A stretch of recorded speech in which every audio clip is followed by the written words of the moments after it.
Recording in progress. Bueno, empezamos con el tema anestésicos generales.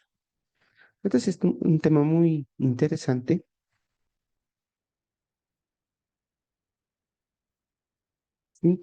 pero primero tenemos que saber dos definiciones. ¿Qué es anestesia? Implica esos estados en los que se pierde la capacidad del paciente de responder ante estímulos externos en su entorno. Eso es lo que nosotros nos toma más importancia, porque cuando un paciente entra al quirófano va a perder toda la capacidad de responder ante estímulos. Y analgesia es el estado donde solo participa en la modulación de la percepción del dolor. O sea, a mayor anestésico, mayor dosis de anestesia, entonces podemos, ¿cómo se puede decir? El otro efecto de hacer como, como una analgesia que calme el dolor. Pero en este tema, si bien vamos a hacer esas combinaciones con otros fármacos, pero en este tema, la prioridad es de la anestesia general. Entonces, vamos a recordar rápidamente la parte fisiológica. Aquí tenemos una estructura del tálamo, el sistema reticular activador ascendente, la amígdala, el hipocampo, corteza frontal y la médula espinal. Entonces, vamos a bloquear a nivel de estos sistemas. Por ejemplo, en el tálamo vamos a bloquear lo que es la atención, el lenguaje y la memoria. A nivel del sistema reticular activador ascendente, vamos a bloquear las funciones, la liberación del cortisol. A nivel de la amígdala, el miedo y la ansiedad. A nivel del hipocampo, el proceso de aprendizaje y memoria. A nivel de la corteza prefrontal, el control de la conducta, la personalidad, la memoria de trabajo, estado de alerta. Entonces, todo eso va a actuar a este nivel, lo que está en el sistema reticular activador, la conciencia. La amígdala, el hipocampo, la corteza prefrontal, la memoria y el sistema de dolor, lo que es la médula espinal. Entonces, al administrar eh, algún medicamento anestésico, vamos a bloquear. Por ejemplo, cuando una persona entra a un quirófano, si ustedes se han dado cuenta por familiares o por los pacientes que ya están haciendo las prácticas, entonces tienen esa ansiedad, ese miedo. Entonces, al anestesiarles, pues eh, pierden la memoria, no saben qué es lo que ha pasado. Ustedes mismos se han debido dar cuenta en los hospitales que están yendo a hacer sus prácticas. Entonces, a ese nivel donde se está bloqueando. Entonces, la anestesia tiene tres etapas, una fase de inducción, de mantenimiento y recuperación. Y esto lo van a ver en todos los libros, incluso hasta en YouTube. Pero la inducción es el inicio cuando se administra la anestesia. ¿Cuál es el fin en esta primera etapa de inducción? El desarrollo de la anestesia efectiva, pérdida de la conciencia. O sea, el paciente no va a recordar nada de lo que ha pasado. El mantenimiento prevé la anestesia sostenida. Esto es, digamos, cuánto tiempo va a durar una cirugía laparoscópica, una apendicitis o otro tipo de cirugías más complicadas. La fase de recuperación, el inicio. Al momento de la descontinuación o del efecto del anestésico, pues ya van a venir los reflejos, ya va a poder sentir dolor. Ustedes han debido ver al personal de enfermería o el mismo médico. El anestesiólogo viene y pues alrededor de la planta de los pies le hace como cosquillas, ¿no? Ahí vamos a ver si hay reflejos. O le pinchan con la agujita y así siente dolor, no, no. Entonces, de acuerdo a eso se valora si ya está volviendo o el efecto de la anestesia pues ya no está haciendo su efecto, entonces ya están viniendo los estímulos dolorosos, los reflejos. Entonces, esas son las tres fases o las tres etapas de la anestesia general. Ahora, han debido ver en los textos y en algunos textos solamente colocan la fase, la primera etapa que es la analgesia, la segunda etapa que es la excitación y una tercera etapa que es la anestesia quirúrgica, cuando ya entra al quirófano y esta se subdivide en cuatro. Y la etapa 4 o la fase 4 como algunos, la muerte inminente. Pero en algunos textos solamente aparece este tipo de gráfico, que lo ven como a la fase 4 o la etapa 4 cuando hay la parálisis vulvar, cuando hay cianosis en las extremidades. Entonces, esta fase es de muerte o fallido. A esta fase no se debe llegar. Por eso estoy mostrando este gráfico que ven en algunos textos o en los textos más completos en farmacología. Esta es la fase. donde que a esta fase, donde hay apnea y flacidez, no se debe llegar, porque es la muerte inminente del paciente. Por eso se monitoriza en quirófano. Ahora,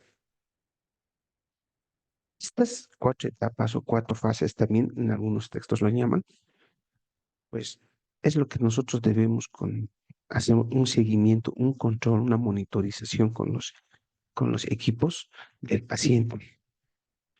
Por ejemplo, en la primera etapa de analgesia, en la respiración intercostal está normal, el diafragma está normal. Movimiento ocular, se dan cuenta, está normal. Los reflejos oculares, tono muscular, respuesta respiratoria y acortes en la piel, o sea, color de la piel, está normal.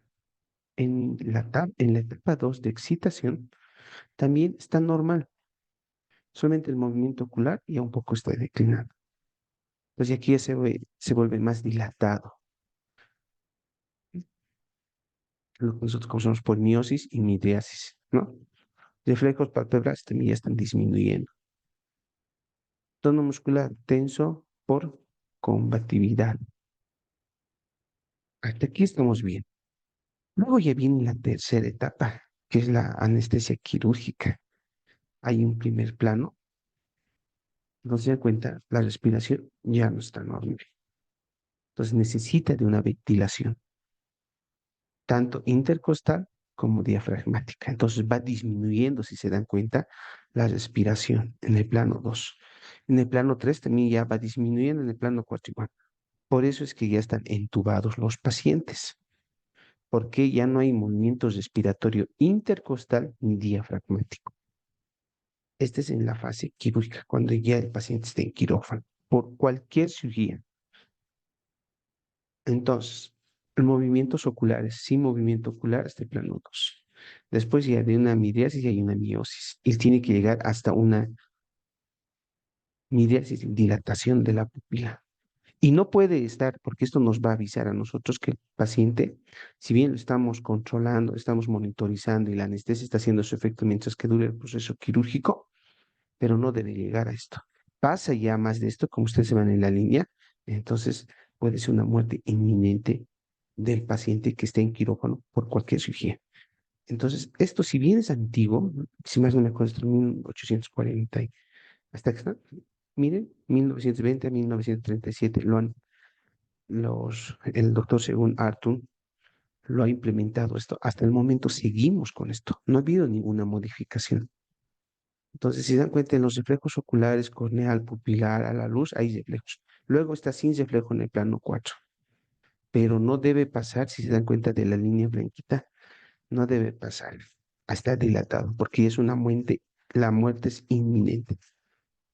Entonces, tono muscular disminuido.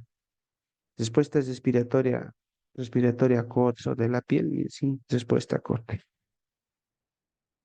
O sea, es cuando le hacen el corto, ¿no? Digamos, para una vesícula abierta, ya no es la parascópica, sino va a ser abierta, entonces no siente el dolor, todo eso. A veces con la anestesia no está haciendo su efecto, el paciente pues dice, entonces es que sí que la anestesia no está haciendo su efecto y el paciente está sintiendo dolor. Entonces es donde aumenta mayor dosis. A esto se refiere con esto. ¿Mm? Entonces, esto es un poco más completo que esto. Ustedes van a ver en algunos textos o artículos que están manejando esto, pero llegar a una parálisis vulvar, el verbo es excesiva, cuando las extremidades están cianóticos, ya es muerte inminente. Por eso les he presentado este gráfico. Ahora, si bien es este el conocimiento general, vámonos por los casos clínicos, ¿no? Por ejemplo, puedo hacer una pregunta. Paciente que entra a quirófano por una apendicitis aguda que está progresando a peritonitis. Cuando encontramos según a las etapas, la respiración intercostal está disminuida, el diafragma está disminuido, hay dilatación pupilar, sin reflejo a luz y sin respuesta a cortes de la piel. ¿A qué plano corresponde? Ustedes que me creo que en la etapa 3 preanestésica entre el plano 4, respuesta correcta. Entonces, es más o menos así, digamos, donde ustedes van a responder a los casos clínicos que se van a dar. Ahora, puedo preguntar, paciente ingresa a quirófano, el residente R1 de anestesio es el que está asistiendo al cirujano, entonces administra una anestesia X, voy a colocar. Según el cirujano, indica que hay respiración en apnea, tamaño pupilar, dilatación, tono muscular flácido. ¿A qué etapa corresponde? Entonces, a la etapa 4, la muerte es inminente. Entonces, dos preguntas que puedo hacer de diferente manera, pero por ahí va el contexto del examen. Ahora, los mecanismos anestésicos. Hay dos tipos de mecanismos. Uno, las relativas a las membranas, que supuestamente algunos lo ven como un concepto, y otros son las relativas a los canales iónicos. ¿A qué se refiere con relativas a la membrana para anestésicos inhalados? Y el otro es para anestésicos inhalados intravenosos. Pero esta es una teoría supuesta, algunos lo manejan, pero muchos de los colegas siguen manejando. Entonces, inespecificidad farmacológica, Meyer y Overton, la potencia de los anestésicos se relaciona con su solubilidad en los lípidos. Las membranas lipídicas celulares son o serían el blanco principal de la acción. Entonces, ¿qué quiere decir? Cuando se administra cualquier tipo de anestésico, en este caso los de inhalados, como el óxido nítrico, dice que están en estas membranas, ¿no? En la pared celular.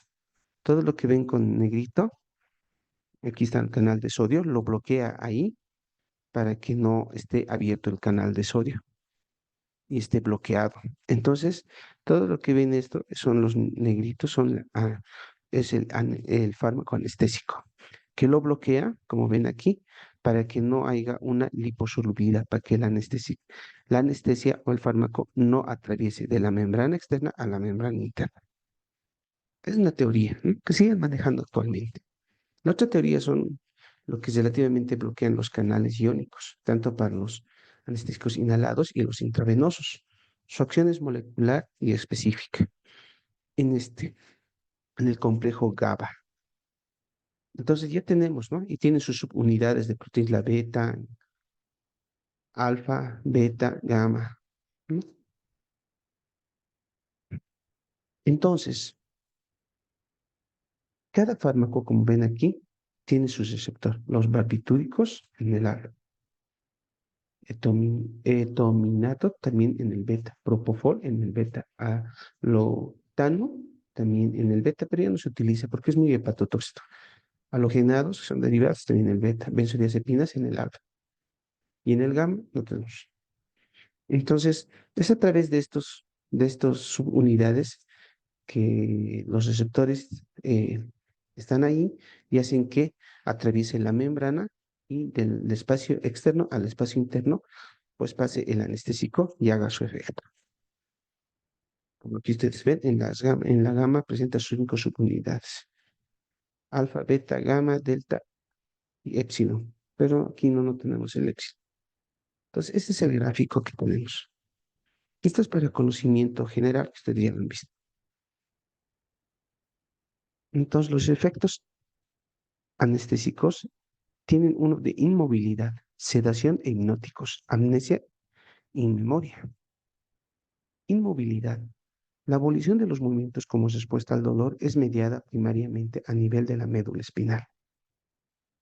La subunidad beta 3 del GABA-A está relacionado con la inmovilidad ocasionada por el propofol, etominato y alotano.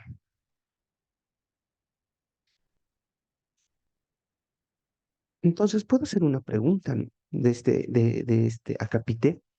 Como le digo, ya sabemos de memoria que es la inmovilidad, los efectos anestésicos, y el efecto de inmovilidad del paciente. Puedo preguntar, ¿el paciente ya no presenta dolor, que está en quirófano, ya no presenta respuesta al dolor, pero el bloqueo, por el bloqueo, por el anestésico del propofol, puedo colocar, El propofol bloquea una de las siguientes subunidades. Entonces ustedes colocan la subunidad B3 del GABA A, así, el cual va a ocasionar inmovilidad ocasionada por cualquiera de estos fármacos. Se dan cuenta como el propofol o el dominato. Entonces, como se dan cuenta, más o menos va a ir una pregunta así también. Es como un caso clínico, ¿no? Como vuelvo a explicar. Paciente se encuentra en quirófano, el anestesiólogo refiere a estímulos dolorosos, no hay respuesta al dolor y le indica al cirujano que puede proceder con la cirugía. Indique usted a qué subunidad o a qué receptor está actuando. Entonces, escoger la subunidad B3 del GABA. Ese es un caso clínico que les puedo dar en el parcial. Más o menos, ¿no? Va a ir así. Sedación de los hipnosis, e hipnosis. A nivel neuroanatómico, el efecto sedante está relacionado con estructuras corticales y a la hipnosis con el tálamo. La sedación y la hipnosis se ha relacionado con los receptores GABA, principalmente beta 2, beta 3.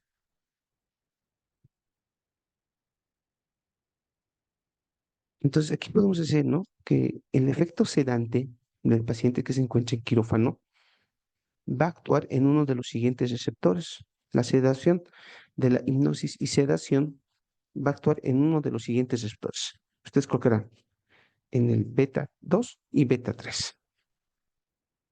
Pregunta sencilla. O sea, son casos que siempre se les va a preguntar cuando ustedes van a tener sote de anestesia o en el internado de esa manera. Es decir, o les pueden preguntar, el paciente está sedado y tiene hipnosis, ¿no? Y pues va a presentar o el paciente está sedado, así pregunta. Dígame usted, doctor, ¿a qué receptor está actuando? Ustedes dirán, en el receptor gamma, principalmente en el beta 2 y beta 3. Y es ahí donde va a inhibir en la estructura neuroanatómica del tálamo. Listo. Amnesia y memoria.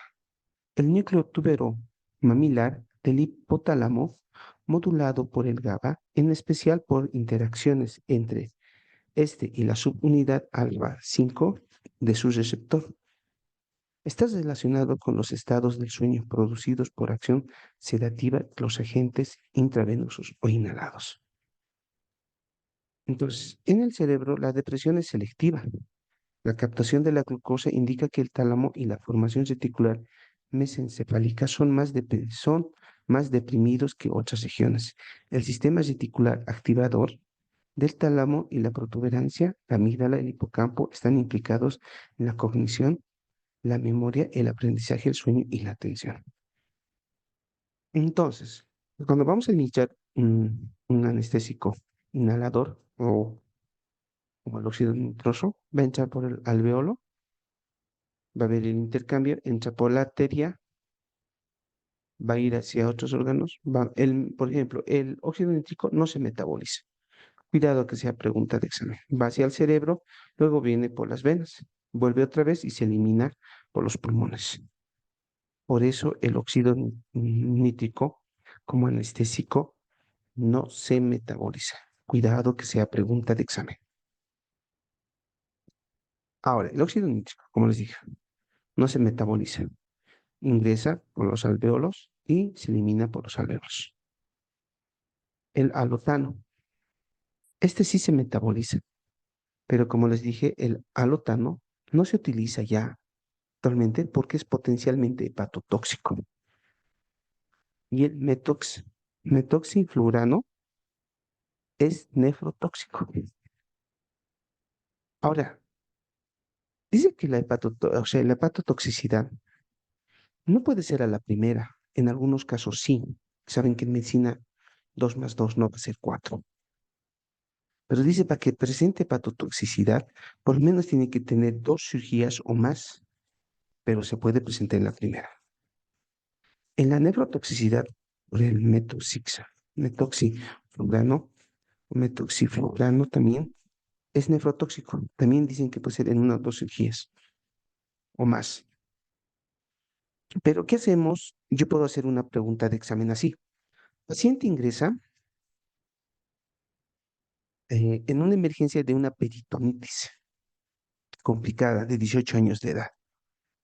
Refiere la madre que anteriormente tuvo una cirugía de una fractura jugando fútbol. ¿Hace cuánto tiempo? Hace 3 meses.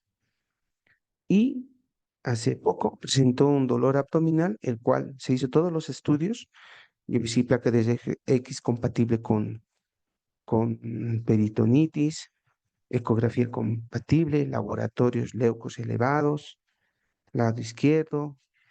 Entonces voy a colocar. Y que entra a una cirugía por emergencias y con antecedentes de haber tenido una cirugía por una fractura de fémur, digamos, dolor al fútbol, hace 2 meses, sí.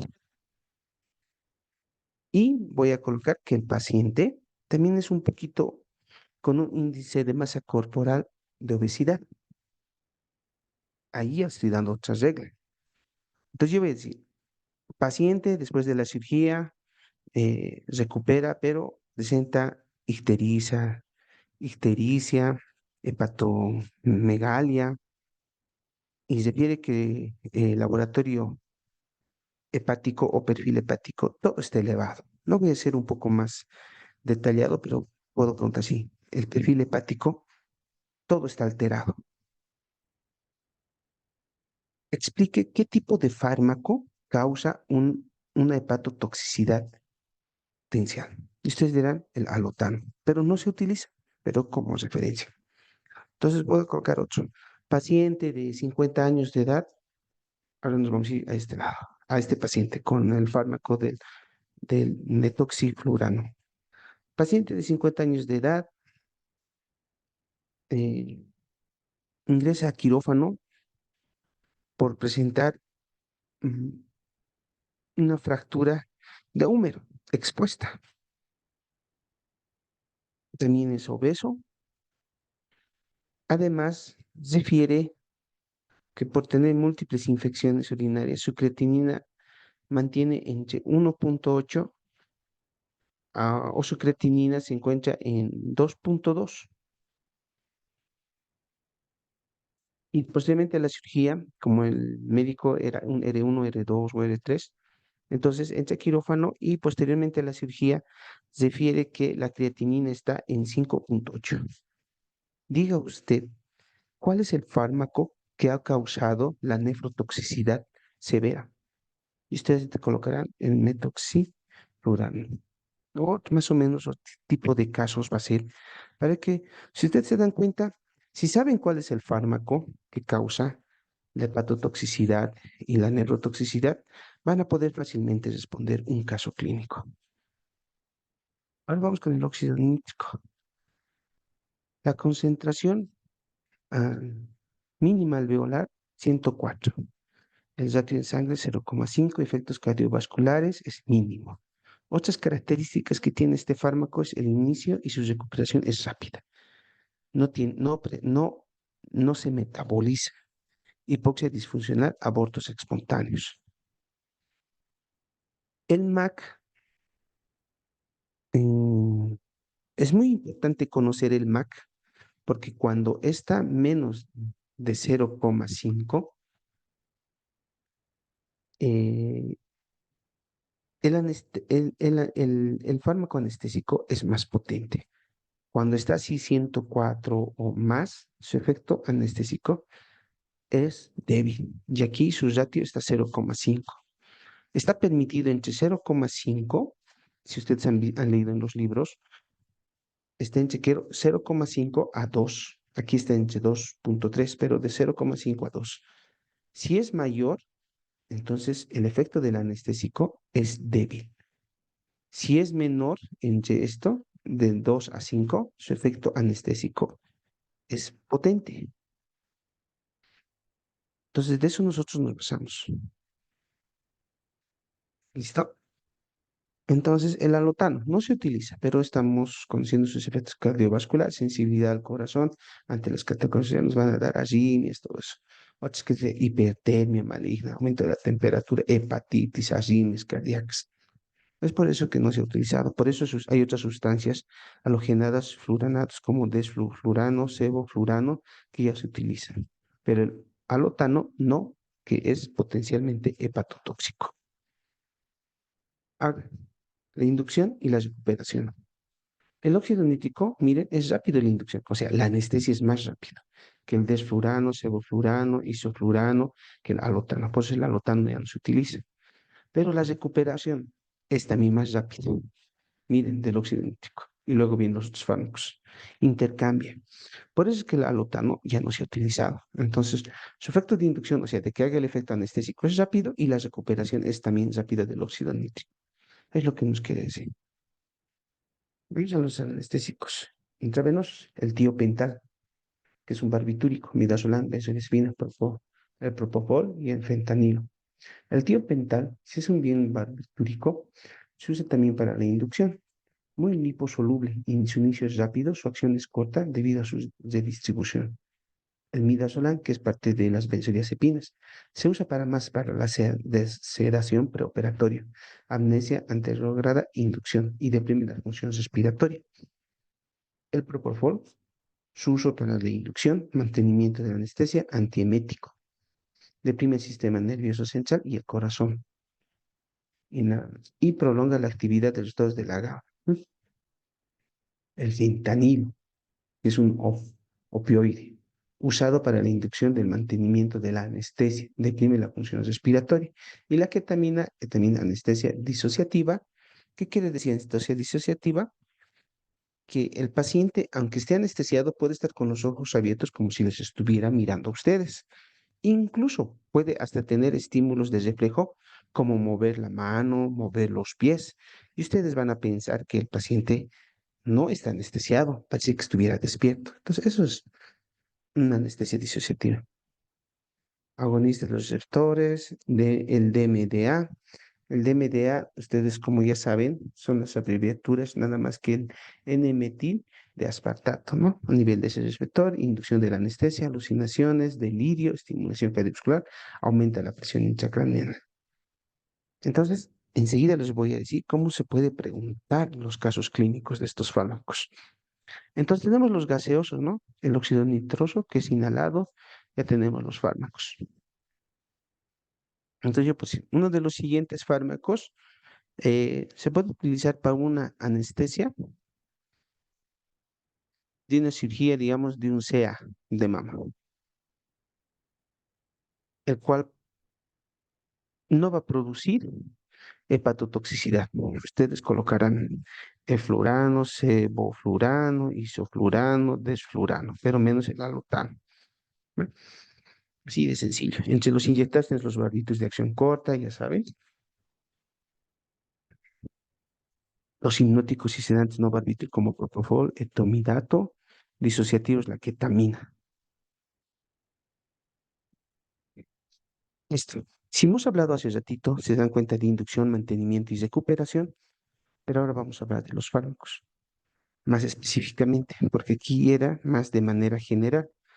¿Se dan cuenta? La administración, cuál es el inicio, su fin, cuánto tiempo tiene que estar en mantenimiento y cuál es su recuperación. Pero aquí ya vamos a hablar un poquito más de los fármacos que se utilizan. Anestesia general en el adulto es normal, inducida con un agente como el propofol, y la inconsciencia es de 30 a 40 segundos. Agentes inhalatorios o endovenosos pueden añadirse con el propofol. Podemos combinar con otros, como ser un midazolam, ¿no? Con el midazolam, que es una benzodiazepina, para reposar. Y adicionalmente para alcanzar la profundidad anestésica esperada. El mantenimiento. Frecuentemente se usan anestésicos inhalatorios como el óxido nítrico, el fentanilo, que es un opoide, más anestésicos inhalatorios. Signos vitales y respuesta a estímulos son muy monitorizados continuamente. Podrían añadirse más anestésicos intravenosos.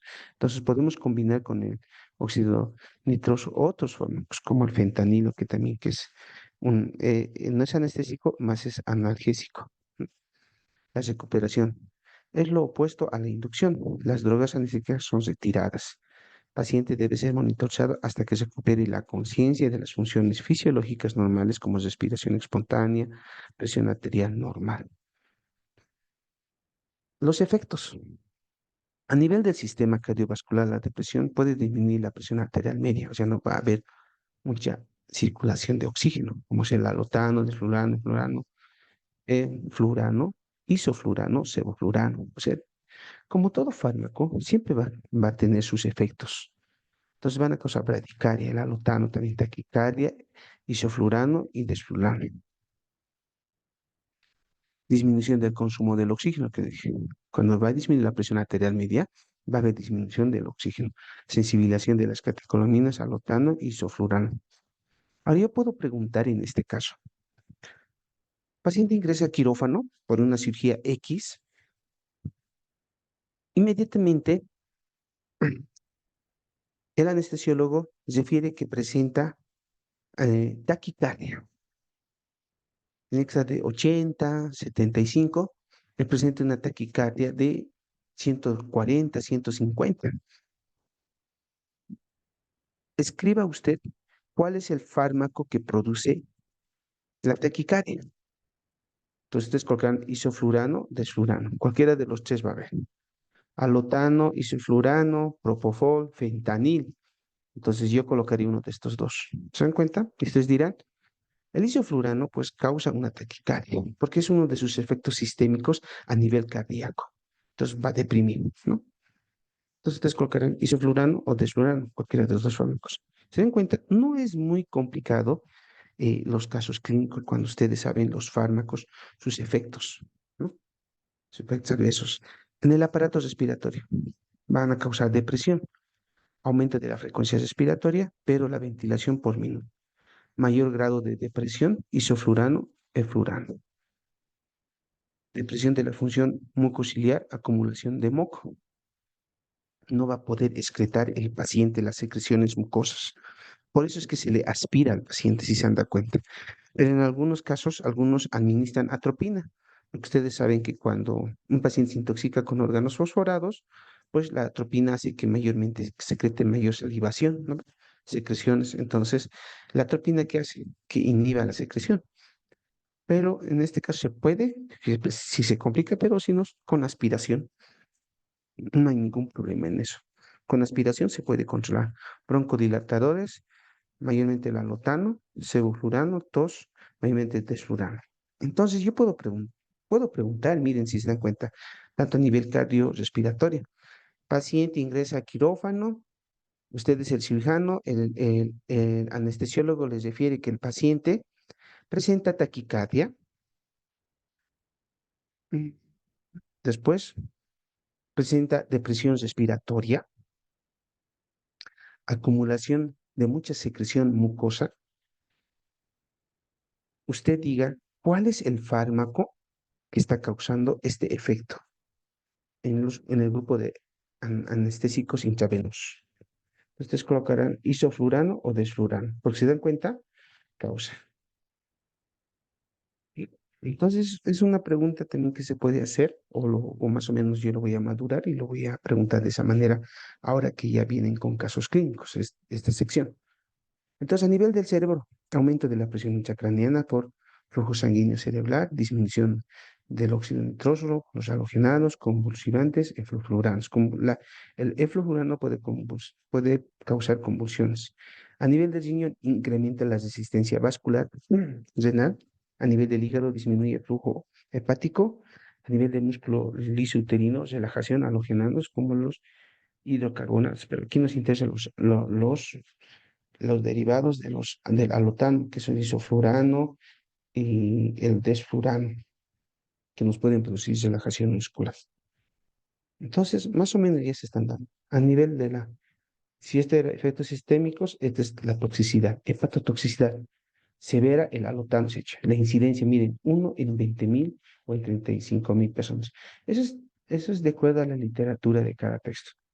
Pero a mí lo que me interesa más que los obesos son los que están más expuestos, porque menos que el óxido nitroso no presenta metabolismo o no se metaboliza en este caso, pero los demás sí. Entonces, y se acumula mayormente en el tejido adiposo, todos los anestésicos. Entonces, el mecanismo metabólico reactivo de anticuerpos. Entonces, por eso hay que tener mucho cuidado con los obesos y se han debido dar cuenta, ya tal vez han entrado en cirugía a los quirófanos, cuando ven a los obesos dicen, ay no, es obeso, ¿por qué no bajará de peso? Porque si ha tenido cirugías o va a tener esta cirugía, entonces se va a acumular ahí, ¿no? En el tejido adiposo. Nefrotoxicidad, disfunción renal, el fluorano, metoxiflurano que hemos dicho. No se usa el metoxiflurano. Ahí está clarito. Producción de iones de fluoruro también. Hipertermia maligna. El estado de hipermetabólico, el músculo esquelético. El músculo esquelético se presenta durante la anestesia general o en el posoperatorio. ¿Ya?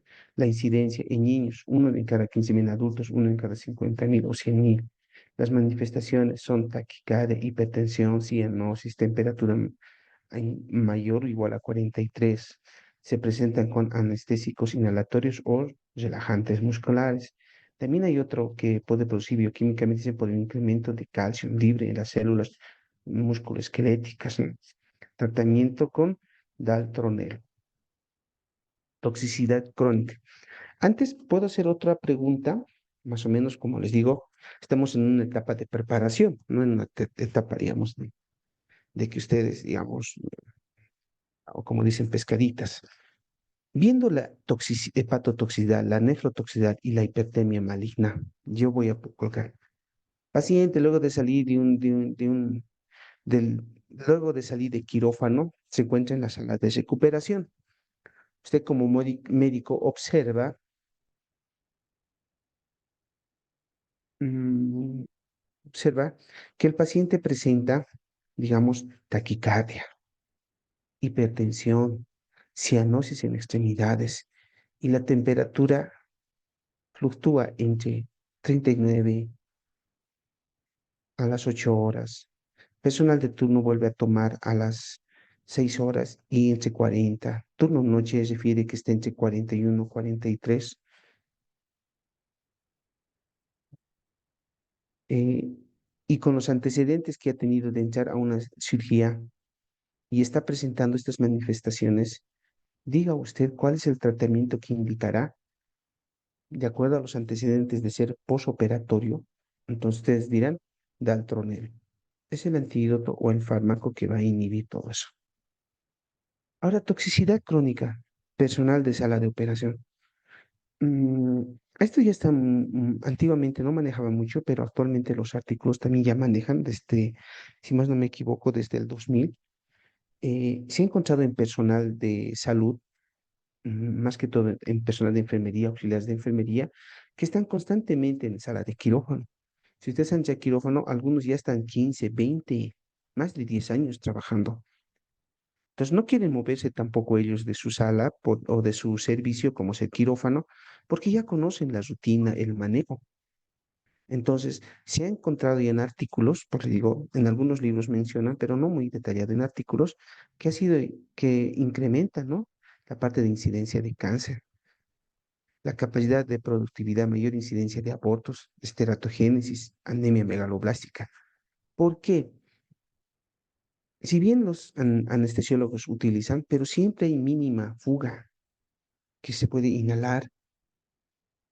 Y si ustedes se dan cuenta que si hoy día en traumato, con cirugía, cesáreas, bueno, cesáreas no se utilizan, ¿no? Porque es un bloqueo raquídeo, que el paciente está consciente de todo eso.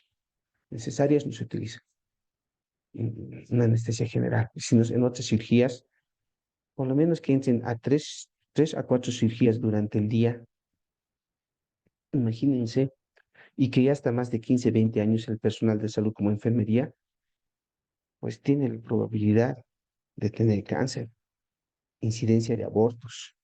Entonces algunos no se dan cuenta, ¿no? Dicen, es que como estoy ya de 2 meses, 3 meses, el paciente es pesado. Claro, también es un factor alzar cosas pesadas.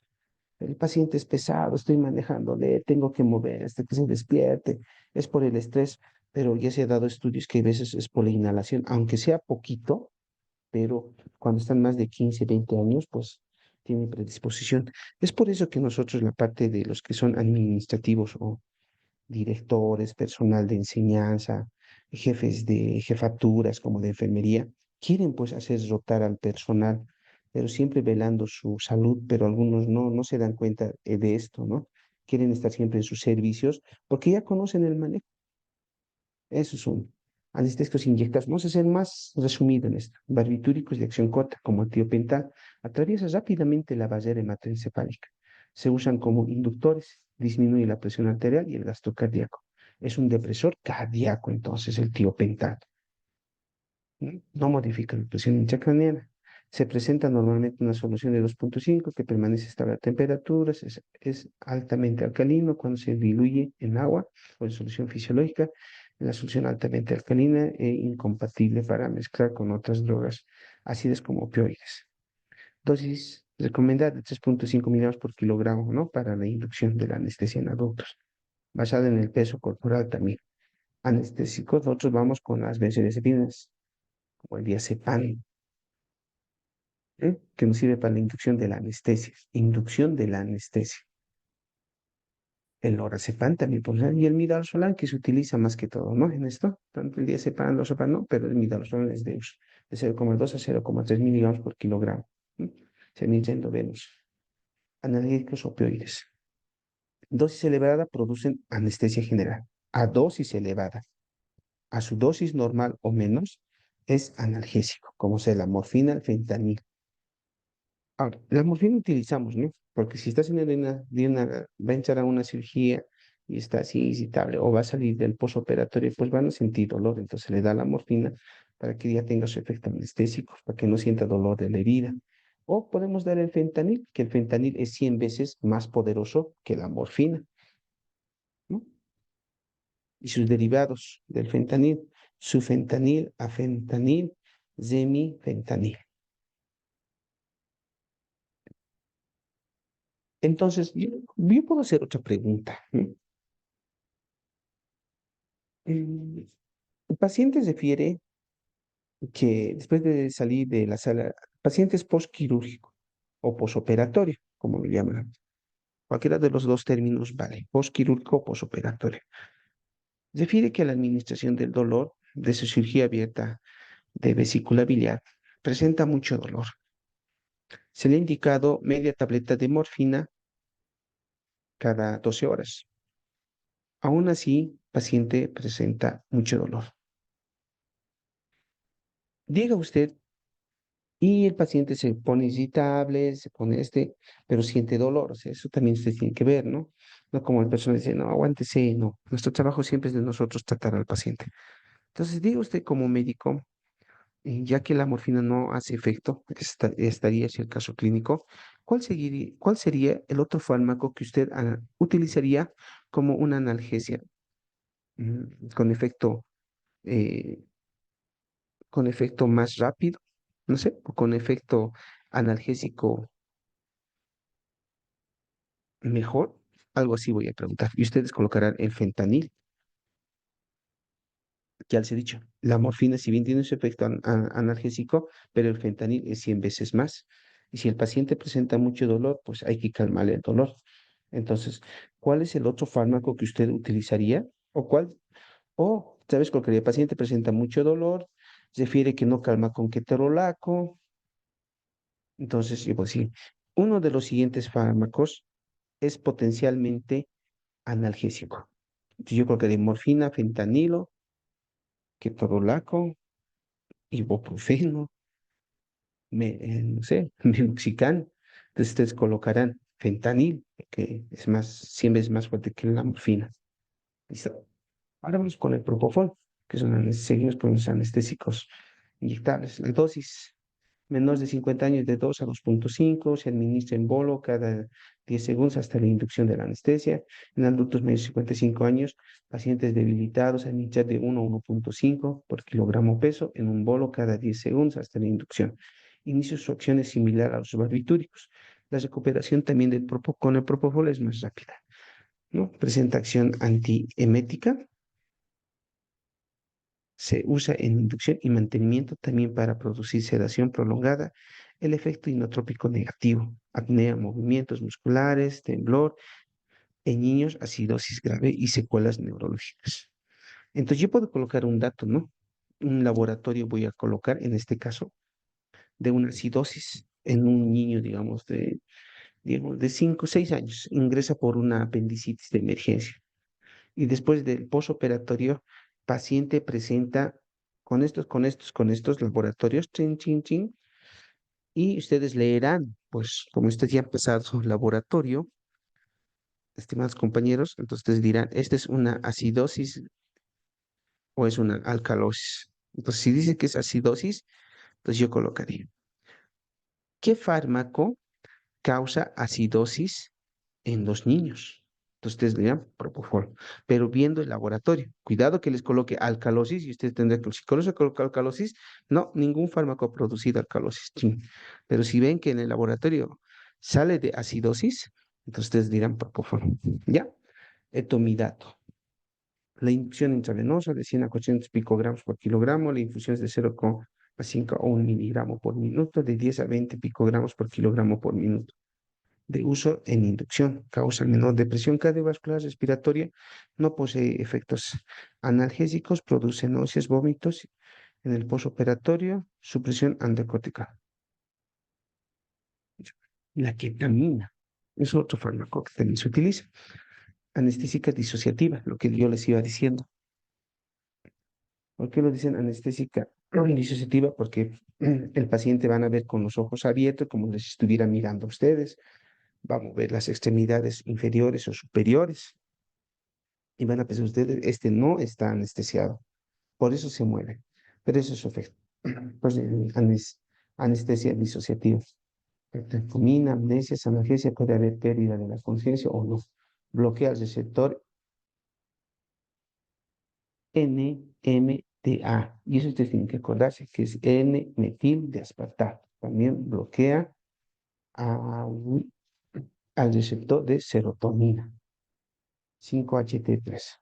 Único anestésico 4 con efectos analgésicos. Produce estimulación cardiovascular, incrementa el flujo sanguíneo cerebral y la presión intracraniana, puede disminuir la frecuencia respiratoria. Puede producir desorientación, ilusiones sensitivas, y perceptuales, sueños vividos en posoperatorios. Se evita administrando diazepam o midazolam antes de la ketamina. Es un fármaco de abuso, abusan, es de abuso como droga, de utilidad en pacientes geriátricos de bajo riesgo y en niños. Entonces, inducción, administración intravenosa, es 1 miligramo por kilogramo hasta 4,5 miligramos. La dosis media para conseguir una anestesia es de 4,5 miligramos. Se recomienda iniciar la ketamina lentamente, al menos en 60 segundos. No se debe administrar de manera en bolo, rápido, porque puede provocar depresión respiratoria o una respuesta presora. Siempre he habido esto, ¿no? Cuando a veces están en las prácticas los R1, R2, hay veces, o siempre también es por error, si no es por la premura, porque ves, tiene que ser en el otro quirófano, en el otro quirófano, o de un quirófano a otro quirófano, o de una cirugía a otra cirugía están saliendo. Entonces es bien cansador. Por eso es que ves que el médico debe ser muy observador. Tal vez por hacerlo rápido la anestesia, por salir rápido, o porque hay o es una emergencia que ha entrado y otro paciente está esperando para entrar el quirófano. Entonces puede administrar ketamina de manera rápida. Entonces la depresión respiratoria va a bajar. Si bien estaba con 30, 24, sí, entonces ya puede bajar rápido a 9, 8, 10 la frecuencia respiratoria. Y es ahí donde yo voy a preguntar también un caso clínico. El paciente ingresa por una cirugía, digamos, mm, por una cirugía, una X cirugía voy a colocar. Una X cirugía ingresa. Al momento, todos sus signos vitales se encuentran estables. El anestesiólogo empieza a iniciar con la anestesia y usted como cirujano observa que hay una disminución en la frecuencia respiratoria, que de 18 respiraciones por minuto bajó a 6 respiraciones o de 6 a 10 respiraciones en menos de medio minuto. Diga usted cuál es el fármaco que produce una depresión respiratoria a la administración rápida. Entonces ustedes colocarán ketamina, ¿no? Ahora, estos fármacos, una vez también en el posoperatorio en pacientes, pues presentan ilusiones sensitivas, sueños vividos en el posoperatorio. ¿Por qué? Como les dije, utilizan como abuso de droga. Entonces, los que utilizan esto como abuso de droga no es que se inyectan, Eso también les voy a dar a conocer. No es que se inyectan, sino es que eh, vienen en ampollas o en frascos. En una cucharita lo queman con la velita o con el fuego, como ustedes han debido ver en algunas películas. Entonces se quedan los cristales y eso es lo que aspiran a través de la nariz. Entonces, esa es la concentración de la ketamina. ¿Cuál es el efecto? ¿Por qué utilizan como un fármaco abuso de droga? Porque es como ahorita ustedes me pueden ver hablar con una persona. Hay veces en algunos pacientes se ve, están echados y es como si su familiar, pese a que se ha ido de la visita, y él sigue hablando. Y le dice, sí, me duele un poquito. Sí, no me acuerdo nada, tengo hambre. ¿Qué están haciendo los chicos? ¿Le has visto? Y tú miras y le dices, ¿con quién está hablando? Y la persona sigue hablando, el paciente. Entonces dice, sí, te vas a cuidar. ¿Y cómo está el campo? ¿Cómo están nuestros ganados? ¿Qué están haciendo? ¿Están dando comida a la vaquita? Entonces son cosas que han pasado, es como si estuvieran hablando en la vida real con esa persona. O es como si estuvieran algunos caminando por el parque y te van a decir, mira, aquella avecita, qué bonito está en el árbol. Y vos, pero si estamos dentro de la sala. Aquí no hay árbol, ni por la ventana se ve un árbol, pero ¿con quién está hablando este señor? Entonces son esos efectos que causa. Por eso es un fármaco de abuso de droga. Entonces yo puedo colocar, ¿no? Usted pasa la visita al día siguiente, le pasan la visita. Usted cuando pasa la visita ve que el paciente está hablando con una persona, presenta movimientos, como si estuviera caminando en un parque, está hablando incoherencias. ¿Qué fármaco produce este tipo de, de desorientación sensitiva o perceptual o sueños vividos? O sea, ¿qué fármaco produce este tipo de sintomatología? Puedo colocar o efectos, les colocarán la ketamina. Y como verán, es así el tema un poquito, lo que dice más rápido, pero más o menos ya les estoy dando las pautas de cómo se va a hacer el examen por competencias. Muchas gracias.